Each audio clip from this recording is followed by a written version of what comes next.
A woman kneels in the middle of her quiet suburban kitchen at 3:17 a.m., sweat dripping down her brow despite the cold. She's barefoot, trembling, staring at the floor. From beneath the polished oak boards, a soft scratching sound grows louder. Her fingers dig at the wood, nails splintering. Then, a voice. From underneath. Calling her name. Rachel Lyman had always prided herself on being sensible. A special education teacher in Fairfield, Connecticut, she built her life around structure. Monday lesson plans, Wednesday therapy sessions, Friday wine with her sister, Amy. After the miscarriage last year, her routines were all that kept her upright. Then came the sound. The first time she heard it, she thought it was the heater. A low whimpering hum, almost too soft to notice. It came from the floor, just beneath her bedroom dresser. Rachel paused mid-step, her body instinctively going still like an animal sensing a predator. She waited. It stopped. She went to bed. But the sound came again the next night. And the next. By day, she carried on. She still taught her students with gentle firmness. Still returned calls. Still said, "I'm doing better," to people who asked. But each evening, dread pressed in as the sun dipped low behind the tree line. And every night, around 3 a.m., the noise returned. Louder. Closer. She told Amy on a Sunday walk to the park. They passed strollers and joggers, dogs on leashes, life moving on in oblivious normalcy. "I think my house is making noises. Weird ones. Like scratching. Or crying." Amy blinked. "You think it's rats?" "No. It's different. It sounds human." Her sister tried to smile but couldn't quite manage it. "Rach, are you sleeping?" "I'm not hallucinating. I didn't say you were.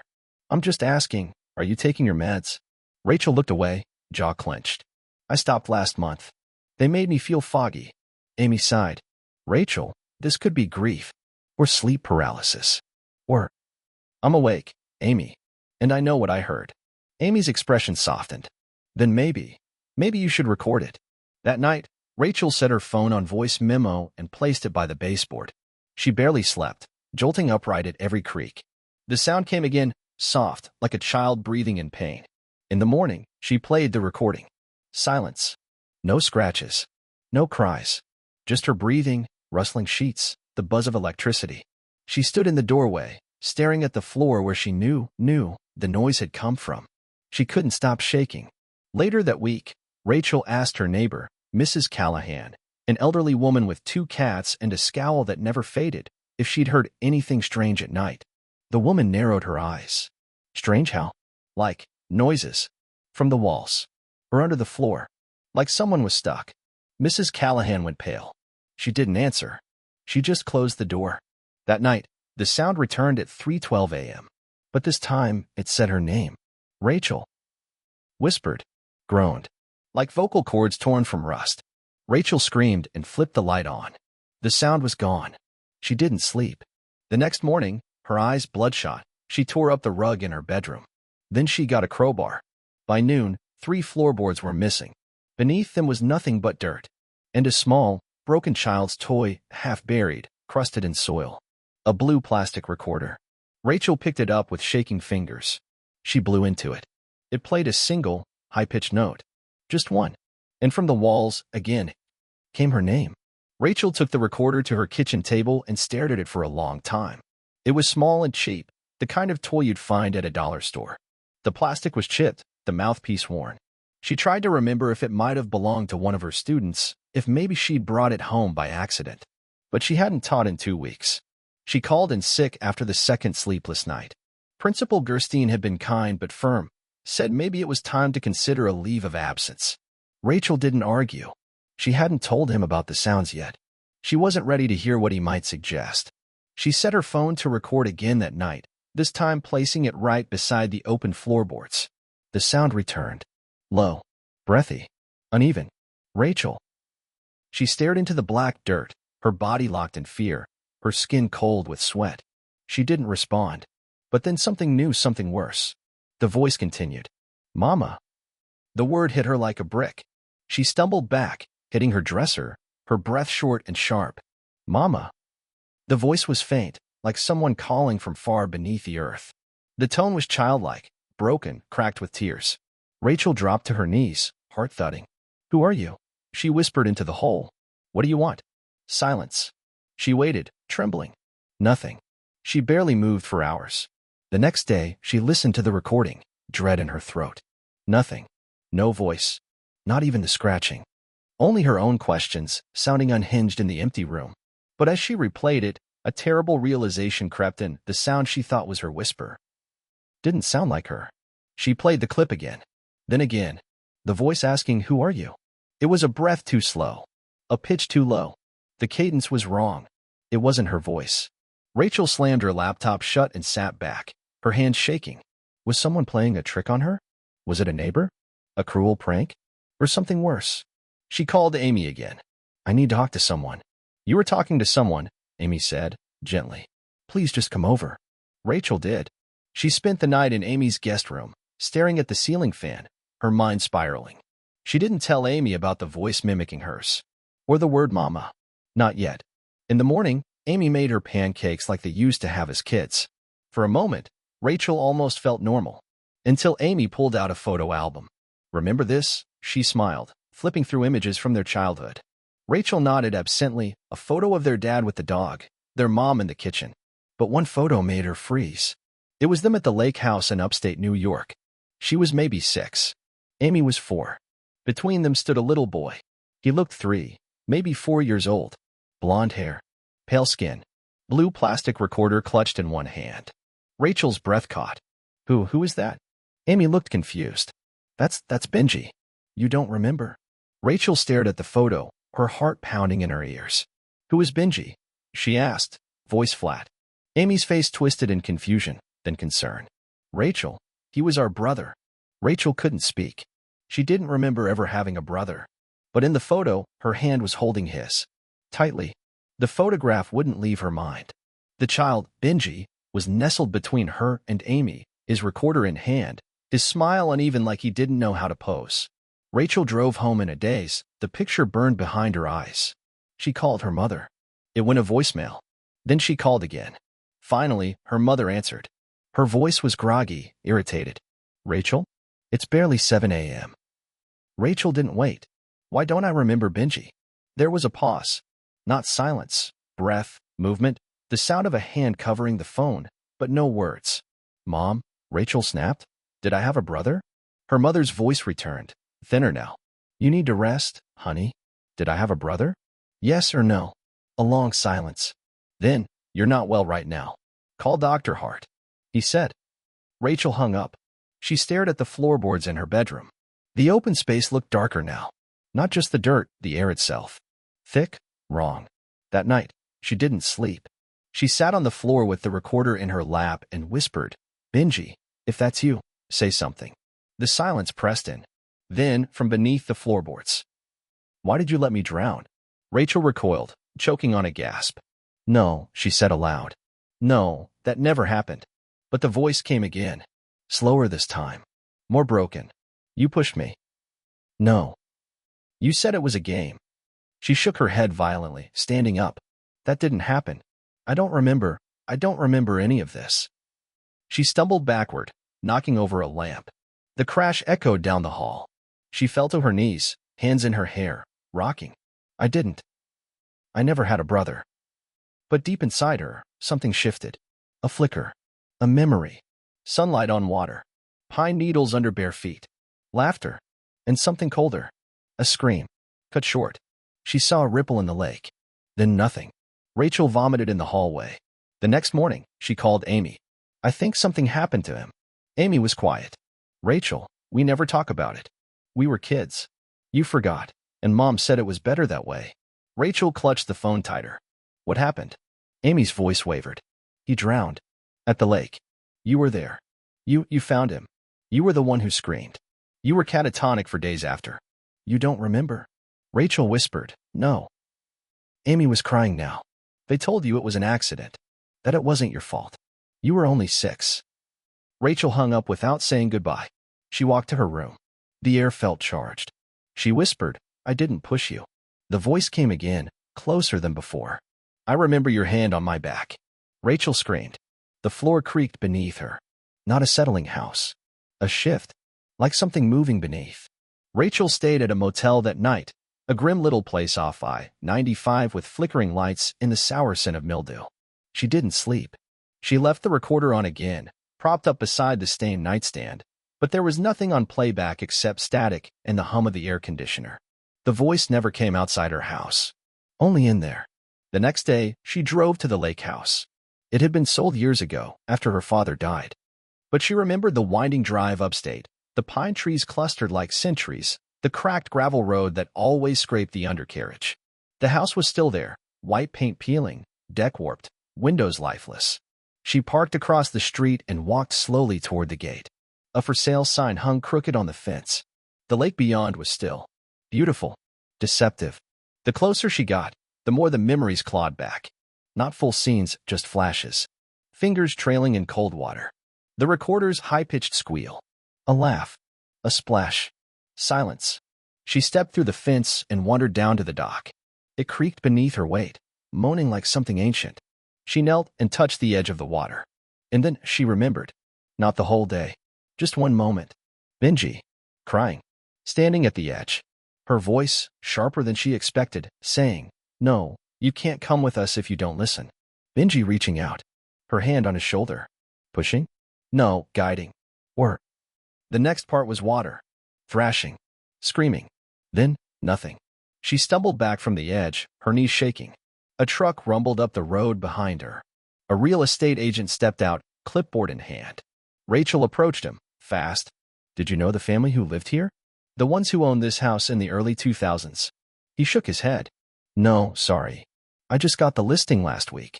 Bank foreclosure." "Why?" She didn't answer. Back at home, she found her mother waiting on the front steps.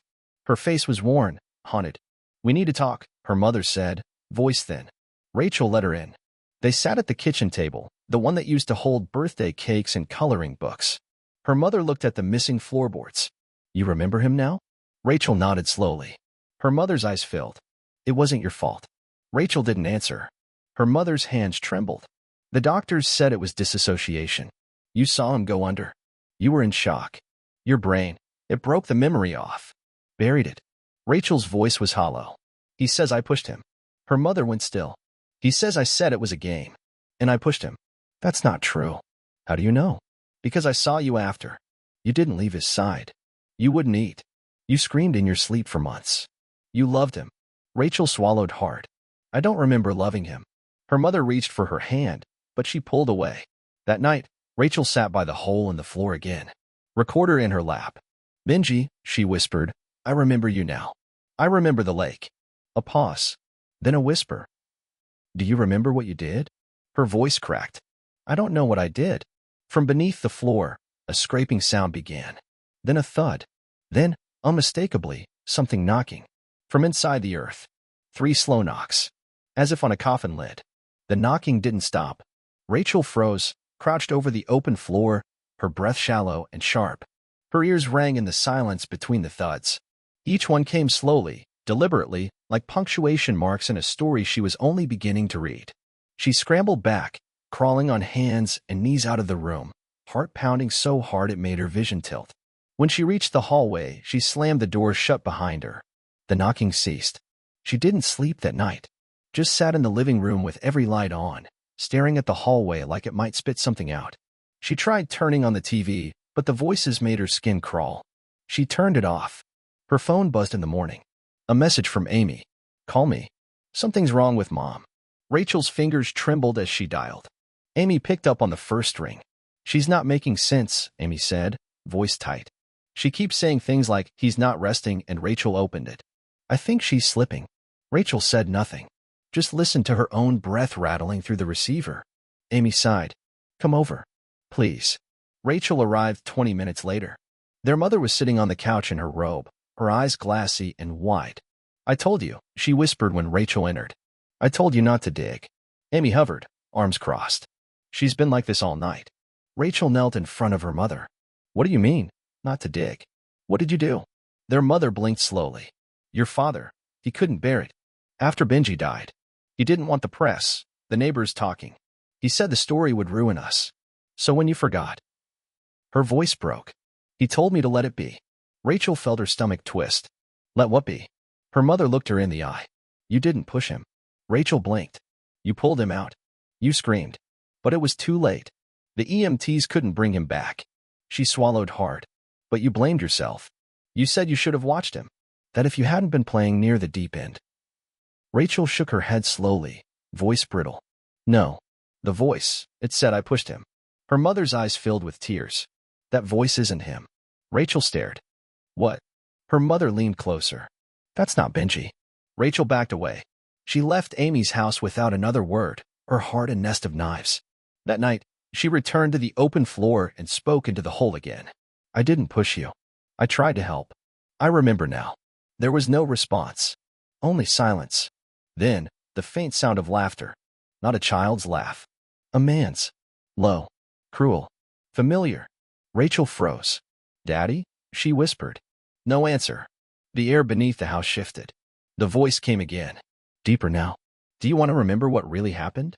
Rachel's lips parted, her skin clammy. I'm not afraid of the truth, she whispered. The voice purred.